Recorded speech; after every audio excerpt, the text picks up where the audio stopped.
하나님께서 오늘 우리에게 주시는 말씀은 신약 사도행전 10장 1절로 23절까지 말씀입니다.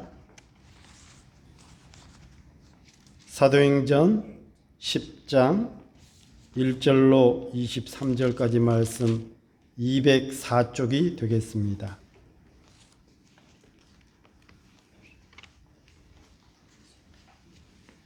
찾으신 줄 알고 제가 혼자서 봉독하도록 하겠습니다. 1절부터 봉독합니다. 가이사라에 고넬료라 하는 사람이 있으니 이탈리아 부데라 하는 군대의 백부장이라. 그가 경건하여 온 집안과 더불어 하나님을 경외하며 백성을 많이 구제하고 하나님께 항상 기도하더니 하루는 제9시쯤 되어 환상 중에 밝히 보매 하나님의 사자가 들어와 이르되 고넬료야 하니 고넬료가 주목하여 보고 두려워 이르되 주여 무슨 일이니까? 천사가 이르되 내 기도와 구제가 하나님 앞에 상달되어 기억하신 바가 되었으니 내가 지금 사람들을 욥바에 보내어 베드로라 하는 시몬을 청하라. 그는 무두장이 시몬의 집에 유숙하니 그 집은 해변에 있다 하더라. 마침 말하던 천사가 떠나매 고넬료가 집안 하인 둘과 부하 가운데 경건한 사람 하나를 불러 이 일을 다 이루고 욥바로 보내니라. 이튿날 그들의 길을 가다가 그 성에 가까이 갔을 때에 베드로가 기도하려고 지붕에 올라가니 그 시각은 제6시더라. 그가 시장하여 먹고자 하매 사람들이 준비할 때에 황홀한 중에 하늘이 열리며 한 그릇이 내려오는 것을 보니 큰 보자기 같고 내 귀를 메어 땅에 들이웠더라. 그 안에 땅에 있는 각종 4발 가진 짐승과 기는 것과 공중에 나는 것들이 있더라. 또 소리가 있으되 베드로야 일어나 잡아먹으라 하거늘 베드로가 이르되 주여 그럴 수 없나이다. 속되고 깨끗하지 아니한 것을 내가 결코 먹지 아니하였나이다 한데 또 두 번째 소리가 있으되 하나님께서 깨끗하게 하신 것을 내가 속되다 하지 말라 하더라. 이런 일이 3번 있은 후 그 그릇이 곧 하늘로 올려져 가니라. 베드로가 본 바 환상이 무슨 뜻인지 속으로 의아해하더니 마침 고넬료가 보낸 사람들이 시몬의 집을 찾아 문 밖에 서서 불러 묻되 베드로라 하는 시몬이 여기 유숙하느냐 하거늘 베드로가 그 환상에 대하여 생각할 때에 성령께서 그에게 말씀하시되 두 사람이 너를 찾으니 일어나 내려가 의심하지 말고 함께 가라. 내가 그들을 보내었느니라 하시니 베드로가 내려가 그 사람들을 보고 이르되 내가 곧 너희가 찾는 사람인데 너희가 무슨 일로 왔느냐? 그들이 대답하되 백부장 고넬료는 의인이요 하나님을 경외하는 사람이라 유대 온 족속이 칭찬하더니 그가 거룩한 천사의 지시를 받아 당신을 그 집으로 청하여 말을 들으려 하느니라 한데 베드로가 불러들여 유숙하게 하니라. 아멘. 오늘 말씀은 기도가 주는 의미라는 제목으로 오늘 성경 본문에 나오는 고넬료와 그리고 이 베드로가 기도한 사건들을 다뤄보려고 합니다.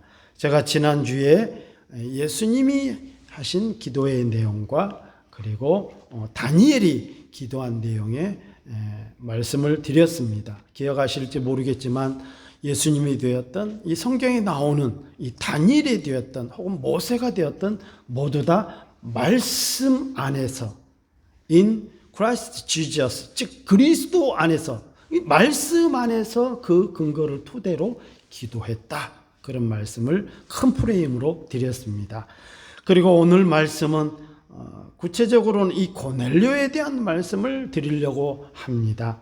고넬료는 여기 10장 1절에 소개한 대로 그는 가이사랴에 있는 이 백부장이었습니다. 가이사랴 지역은 여러분들은 아시겠는지 모르겠지만 이스라엘 그 땅에 보면은 바다가 한 군데 있습니다. 서쪽으로만 바다 딱 있어요. 여러분 보실 때는 서쪽이 이쪽이 되겠죠. 저는 오른쪽이지만 여러분 서쪽입니다. 서쪽은 다 지중해 연안입니다. 그래서 약간 그 서쪽 바다의 북부, 약간 이스라엘 북부 지역에 해당합니다. 그 위로 올라가게 되면 물론 이 이스라엘까지도 로마의 다 속국이었고 지배를 받는 곳이었죠. 그래서 이 고넬료라고 하는 사람은 유대인이 아닙니다. 즉 로마에서 이탈리아라고 그러죠. 오늘 말씀은 이탈리아, 그런데 오늘날 같으면 뭐 이탈리아 그럴 수도 있지만 로마, 이 이탈리아 부대라 하는 군대의 백부장이면 100명의 보병, 군인을 동원하고 그리고 보유하고 다스리는 굉장히 관료입니다. 고위 관료에 해당하겠죠. 오늘날 같이 100명이면 그렇게 많은 숫자가 아닐 수 있습니다만 그 당시는 지금 인구의 거의 그렇죠. 전 세계 인구가 한 10분의 1에 해당할 수밖에. 지금 한 80억 인구지만 그 당시만 해도 전 세계 인구를 다 조사해 보지 않았지만 거의 10분의 1에 해당합니다. 10억이 안 되었죠. 그러니까 지금으로 생각하면 약 1000명의 군인을 다스릴 만한 지도자였으니까 굉장히 영향력이 있죠. 최소 연대장급이죠. 굉장히 큰 고위 관료 중에 한 사람입니다. 즉 로마에서 이 유대인들 이스라엘을 다스리기 위해서 분봉왕도 세우기도 하지만 각 지역별로 이렇게 군대로 다스리는 그러한 관료들을 적재적소에 세워놨는데 그 중에 한 사람이 고넬료입니다. 그리고 그 지역은 가이사라고요. 그런데 지금 오늘 말씀에 보면 그가 제9시에 기도할 때에 하나님의 천사가 그에게 나타나 고넬료야, 네 기도와 너의 구제, 어려운 사람들을 돌아보고 하는 그 아름다운 모습, 그것이 상달이 되어 하나님께서 지금 나를 너에게 보냈다. 그러니 너는 지금 즉시 사람들을 명해서 베드로라 하는 욥바로 가면, 욥바는 또 어떤 지역이냐면 이 가이사라가 서쪽 지역에 이 바다의 이스라엘 북부 지역에 그러면 약 가운데쯤 해당하는 것이에요. 제가 살펴보니까 한 70km 정도 해당하더라고요. 지금으로 차로 달려도 70km면 약 1시간을 달려야 합니다. 그러니까 걸어가게 되면 거의 14시간, 15시간 걸어가야 돼요. 군인들도 행군을 하게 되면 보통 1시간에 5km씩, 4km씩 이렇게 하거든요. 그러니까 하루 행군하면 거의 좀 50km 행군이 될 수도 있고요. 이게 7, 80km면 거의 하루가 넘어가는 그러한 시간의 먼 거리죠. 그 욥바로 내려가면 그 해안가에 집이 하나 있는데 여기 성경에는 이렇게 표현이 되어 있어요. 무두장이 시몬의 집에 이 베드로라는 사람이 유숙해서 있을 텐데 네가 기다리는 사람이다. 그를 불러다가 하나님의 말씀을 들어라. 이런 내용이에요. 그래서 이 고넬료라고 하는 사람에 대해서 지금 평가가 되어 있습니다. 그는 경건하여 온 집안과 더불어 하나님을 경외하며 백성을 많이 구제하고 하나님께 항상 기도한 사람으로 2절에 표현하고 있습니다. 이 고넬료 사건이 사도행전이 총 28장까지 있는데 10장과 그리고 11장 전체가 고넬료와 관련된 이야기 나옵니다. 10장 같은 경우는 48절까지 있고요. 양이 많죠. 그리고 11장 같은 경우는 30절까지밖에 없습니다. 물론 11절부터 18절까지는 직접적으로 고넬료 얘기고 19절부터 30절까지는 안디옥 교회에 관한 복음 전파에 대해서 흩어져서 안디옥 교회에 관한 말씀을 하고 있는데 거기도 이방에 관한 건데 결국은 이 고넬료가 스타트, 시발점이 된 거예요. 뭐냐면 최초로 공식적으로 유대인애가 아닌 하나님의 복음을 전파한 사건이 된 거예요. 그래서 사도행전이 전체가 28장임에도 불구하고 이 2장을 많은 양의 기록을 이 고넬료 한 사건을 통해서 복음이 이제는 이방인에게도 확산이 되었다 하는 내용을 기록하고 있는 내용입니다. 뭘 통해서요? 따라하십시다. 기도를 통해서. 기도하는 일을 통해서 이 사건이 결국 시발점이 된 겁니다. 여러분, 제가 몇 주 전에 설교 드렸죠.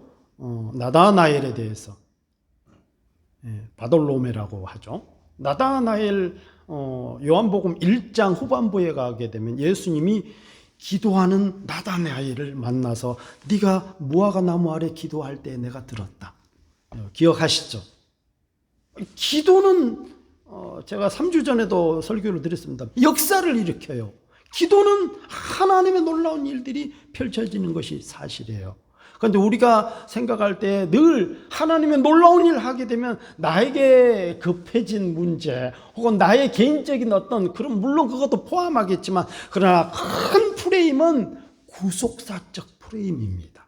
즉 하나님의 의와 관련된 일들이라 이거예요. 그래서 하나님, 나 어려워 죽겠는데 복권 하나만 당첨시켜 주세요. 이거 아니라 이거예요.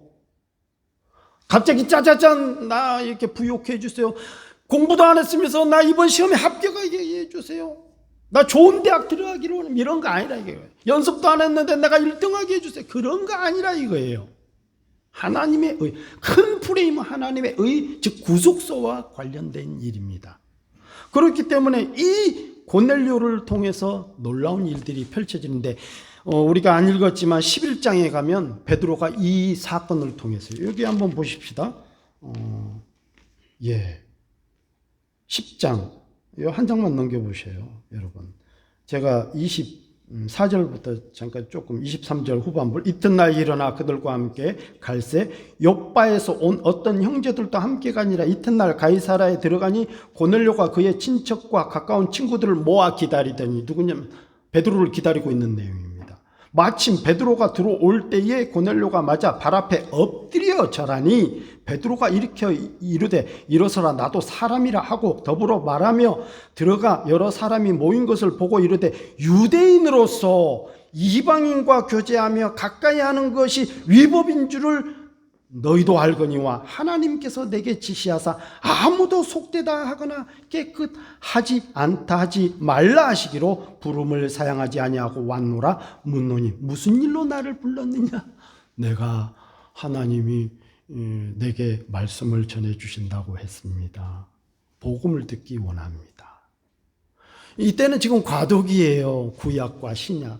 예수님이 이 땅에 오셔서 사람이 되셔서 구속의 일들을 하는, 그렇기 때문에 예수님 없이는 구원이 없는 그러한 분기점이 이제 막 시작되는 그런 상황이었다. 그러니까 이 이탈리아 사람이고요, 로마 사람인데 유대인도 아닌데, 그는 어떤 사람이었냐면 유대인을 다스리는 이탈리아 로마의 관료이지만 유대인의 종교를 그가 받아들였다 이거예요. 예수님은 모르지만, 그 당시는 예수님을 몰라도 구원이 있던 과도기의 시점이 있는 거예요.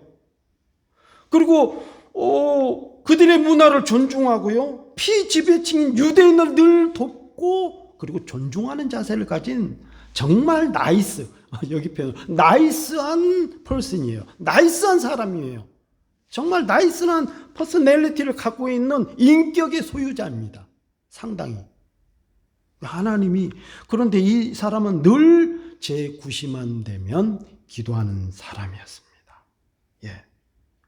이스라엘 사람들을, 유대인들이 볼 때 상당히 괜찮은 관료였죠. 그 신하들이 이 베드로에게 와서 22절에 표현하기를 백부장 고넬료는 의인이요 하나님을 경외하는 사람이라 유대 온 족속이 칭찬하더니 그가 거룩한 천사의 지시를 받아 당신을 그 집으로 청하여 말을 들으려 하느니라 합니다. 하고 지금 신하들이, 심부름하는 사람이 고넬료의 심부름 와서 이게 베드로에게 전한 내용입니다.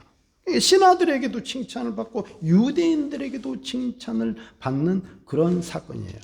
그래서 11장으로 넘어가게 되면은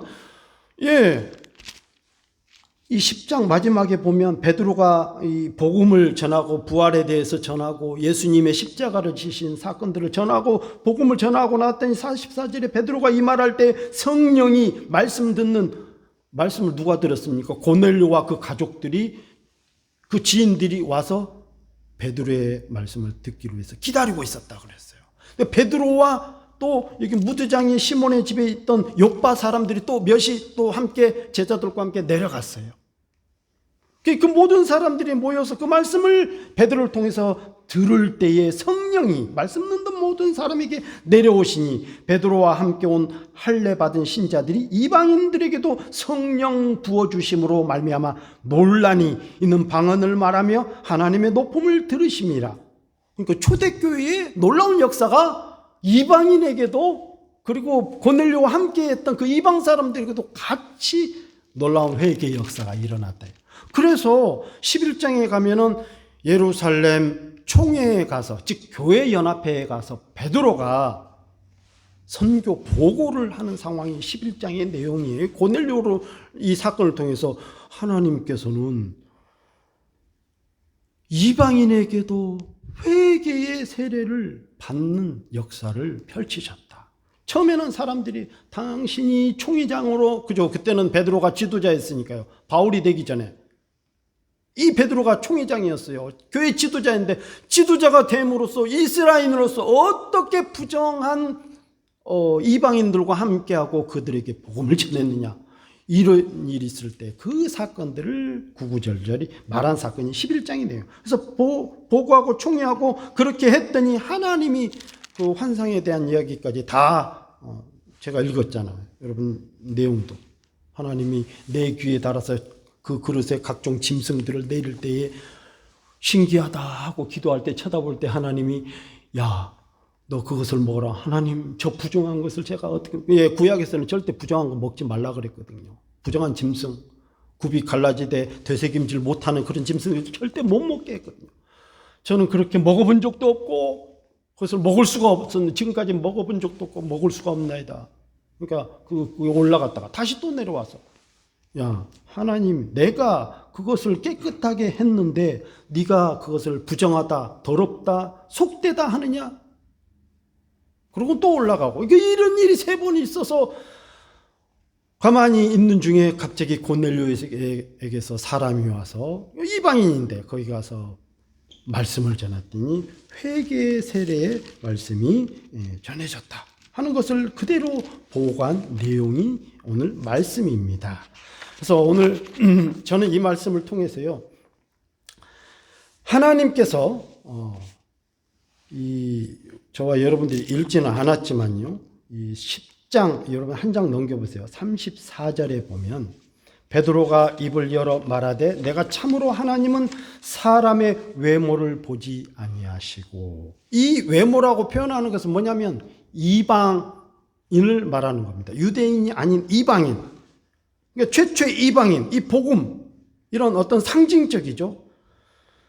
그럼에도 불구하고 어떤 지위, 이세 지위 있는 사람이에요. 계급 있는 사람, 지위나 계급이나 혹은 형편이나 처지나, 예.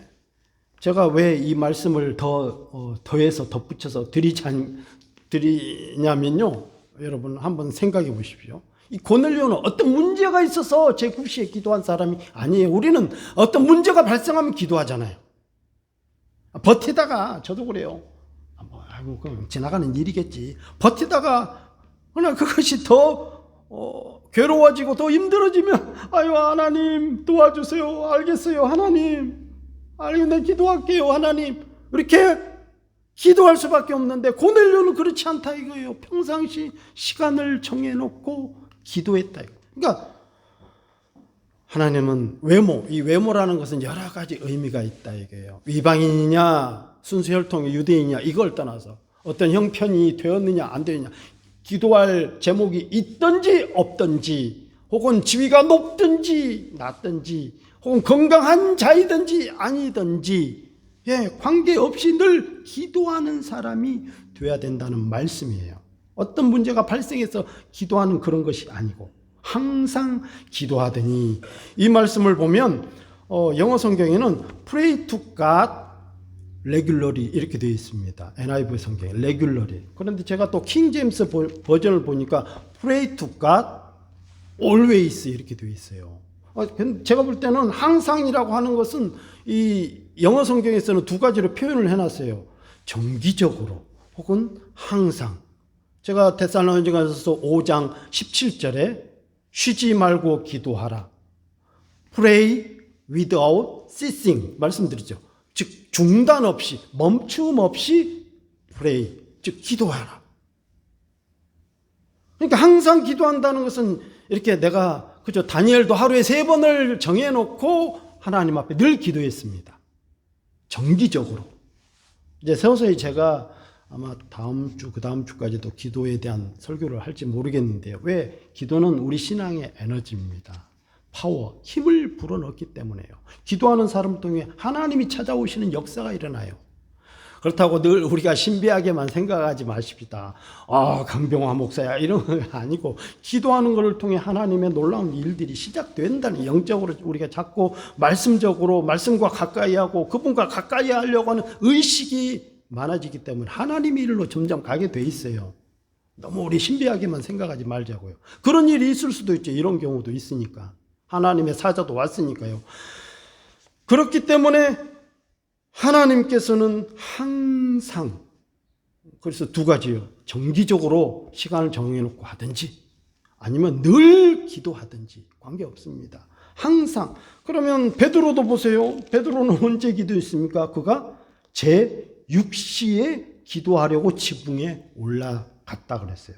그러니까 6시면 마태복음 20장에 보면 포도원 품꾼에 대한 내용이 나옵니다. 이스라엘 시간 개념 아침 일찍은 6시, 하루 일과가 6시. 그 다음에 제3시 그러면 오전 9시고요. 그리고 제6시 그러면 정오의 종. 그리고 제9시 그러면 오늘 그 고넬료는 제9시에 기도했어요. 9시면 몇 시입니까? 오후 3시입니다. 그리고 그 포도원 품꾼의 그 주인이 품꾼을 얻으려고 11시. 그 11시에 갔다는 것은 오후 5시예요. 6시면 하루가 끝나는 시간인데 6시간 네 아직도 있냐? 왜 하루 종일 거기 놀고 섰느냐? 그게 아닙니다. 내가 오늘 일을 못할지라도 혹시 이 1시간 남았지만 혹시라도 내일을 위해서라도 내가 이렇게 있어서 내가 지금 가봐야 돈도 없는데 품삯도 없는데 집에 가봐야 온 가족이 굶어 죽겠네. 그래 그럼 너 나와서 일해라. 그래서 11시, 그러니까 12시가 되면 하루가 마감이 되는 거예요. 물론 이스라엘 백성들에게 있어서는 하루의 시작은 저녁부터 시작되는 겁니다. 성경 고고학을 연구를 해보면 창세기 1장에도 5절에 보면요, 하나님이 빛을 만드시고 낮이라 칭하시고 어둠을 만드시고 밤이라 칭하시니라 저녁이 되며 아침이 되니 첫째 날이냐 이렇게 표현됐지, 아침이 되며 저녁이 되며 이렇게 안 했어요. 둘째 날 궁창을 만들 때에도 저녁이 되며 아침이 되니 둘째 날이니라. 셋째 날 해, 달, 별을 만들어도 저녁이 되며. 그래서 이스라엘 백성들에게 시간 개념은 저녁 6시부터 그 다음날 다시 저녁 6시까지가 하루의 일과예요. 그런데 다니엘도 그렇지만 고넬료도 자기가 9시, 오후 3시면은 사실 이 고위 관료제들은 거의 이제 퇴근 마감 준비하는 시간 아니겠습니까? 근데 자기는 기도로 맞추기 위해서. 베드로 같은 경우는 정오입니다. 밥 먹기 전에.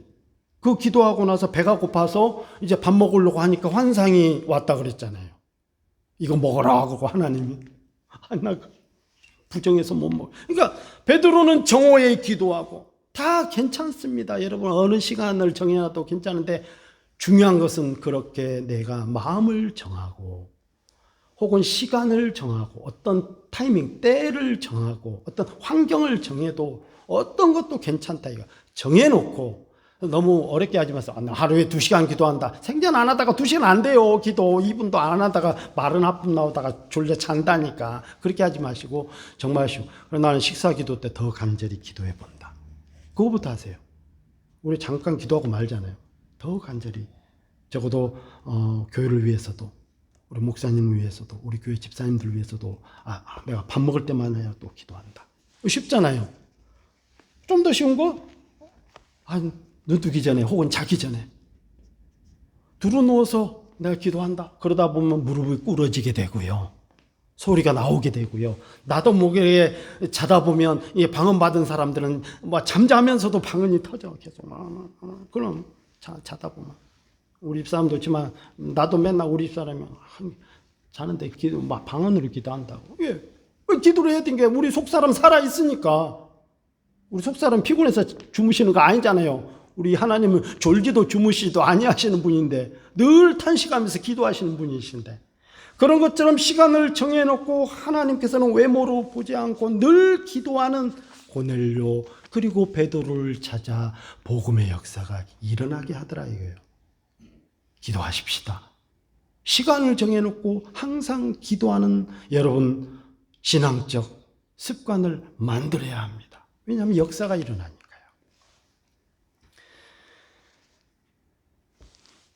오늘 이 말씀을 통해서 보면 하나님은 단순히 구제한다고 혹은 기도만 한다고 다 받으시지 않는다는 교훈도 숨겨 있습니다. 외모로 취하지 않으신다 그러시면서 하신 말씀이 각 나라 중에 보면 every nation 그랬거든요. 각 나라 중에 하나님을 경외하며 의를 행하는 사람은 다 받으시는 줄 깨달았도다. accepted 그랬거든요. 받으시고 허용하시고 그들을 인정하신다 이렇게 말씀이 되었어요. 사무엘상 16장 7절에 보면 여호와께서는 사무엘에게 이르시되 내가 보는 것은 사람과 같지 아니하니 사람은 외모를 보거니와 나 여호와는 중심을 보느니라. 하나님께서 기도하는 사무엘에게, 여러분 기도하는 사람, 제가 기도에 대한 말씀을 드리잖아요. 기도하는 사무엘 선지자잖아요. 늘 어려서부터 성전에서부터 그의 스승이고 그의 아버지 같은 엘리 대지사에게는 하나님이 나타나지 않으셔. 왜? 맨날 먹고 자고 게으르고 거룩한 일에 신경을 안 쓰니까. 늘 성전에서 자고 성전에서 기도하는 그의 어머니 한나를 통해서 배웠던 이 사무엘에게는 사무엘아 하고 나타나. 이 기도하는 사무엘에게 나타나셔서 야, 내가 너가 이새의 집에 가면 내가 기름 부을 하나님의 다음 왕이 될 하나님의 사람이 있다. 가서 기름을 부어라. 누굽니까? 다윗 아닙니까? 첫째 엘리압이 옵니다. 또 뭐 삼마가 오고 또 누가 오고. 하나님은 그 하신 말씀이 이거예요. 하나님은 외모를 보지 않고 중심을 보니라. 사무엘 올 때 이 첫째 엘리압을 보니까 야, 총명한 것 같고 이 키도 크고 왕감인 것 같던데 하나님은 외모를 보지 않는다. 다 지나고 7제가 지나갔는데도 없을 때 이 사무엘이 이게 다냐? 너네 아들이? 아니요. 막내가 하나 있는데 저 들판에서 지금 양을 치고 있습니다. 빨리 데리고 와라. 데려왔는데 키도 왜소하고 작아요.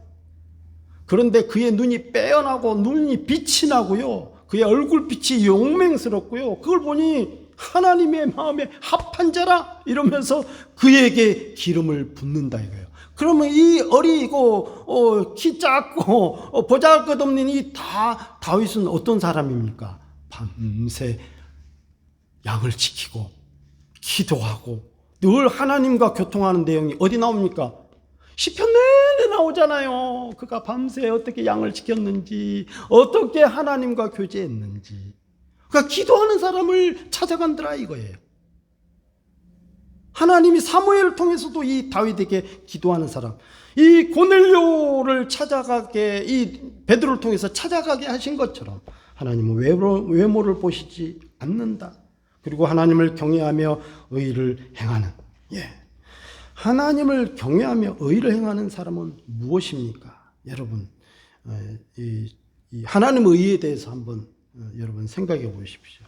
이 하나님의 의에 대해서는 제가 늘 자주 드리는 설교이기도 하고요. 로마서만큼 더 명백하게 명확하게 의에 대해서 나온 곳이 없어요. 물론 다른 데도 나와 있지만 로마서는 아주 퍼펙트하게 나올 정도로 하나님의 의가 드러나고 있습니다. 하나님의 의를 모르고 자기의 의를 세우려고 힘써 하나님의 의를 복종치 아니하였느라. 즉 하나님의 의를 쉽게 표현하면 인간의 의와 대립되는 관계로 표현을 해놨어요. 그리스도는 모든 믿는 자에게 의를 이루기 위하여 율법의 마침이 되었느니라. 즉 하나님이 인간을 구원하시는 하나님의 뜻, 이게 하나님의 의예요. 쉽게 말하면 영혼 구원입니다.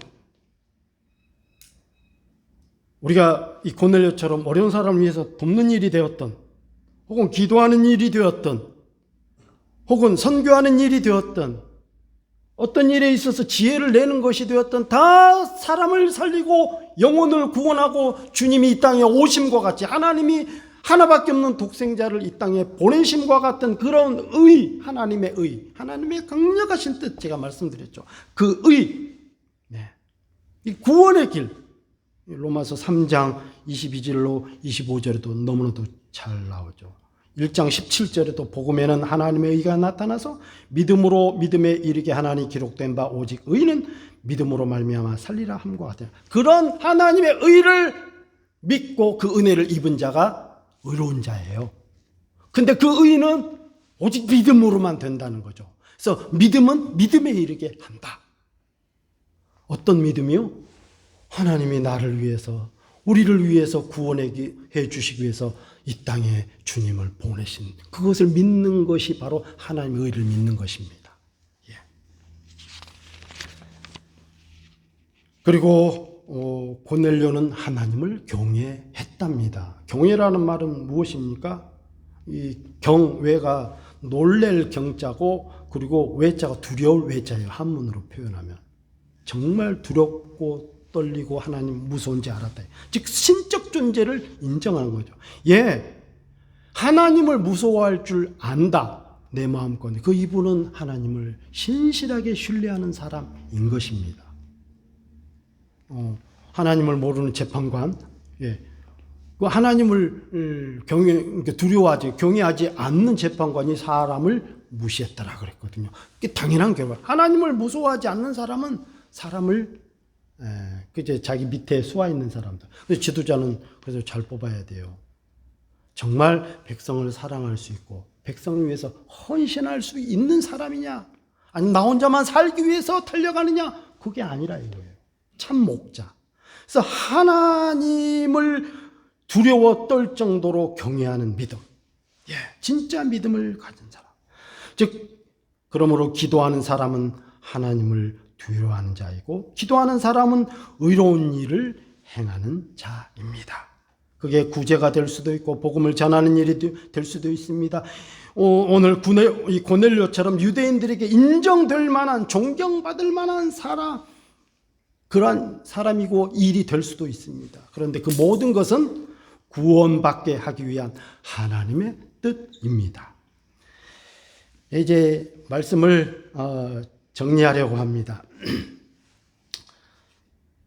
여러분, 오늘 기도가 주는 의미가 뭡니까? 하나님의 역사를 일으키는 놀라운 일들이 펼쳐진다입니다. 그런데 놀라운 일들이라고 하면은 너무 신비하고 우리가 생각할 때 뭔가 진짜 짜자잔 어떤 기적적인 그런 것만 생각하지 말고요. 진짜 기적은 뭐라고 했어요?